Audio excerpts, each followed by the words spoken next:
এই শবে বরাতে আপনি ইবাদত করবেন, আল্লাহ পাক রব্বুল আলামিন এই ইবাদত করলে যে কি সওয়াব রাসূলুল্লাহ সাল্লাল্লাহু আলাইহি সাল্লামের মাধ্যমে জানাই দিয়েছেন। আল্লাহ পাক কি বলেন?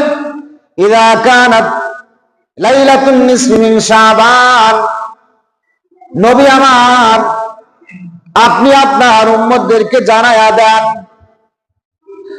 আল্লাহর নবী বলেন ইযা কানাত লাইলাতুন নিসফি মিন শাবান, নবী আমার যখন শাবানের 14 তারিখ দিন যায়, রাত্র যখন চলে আসবে,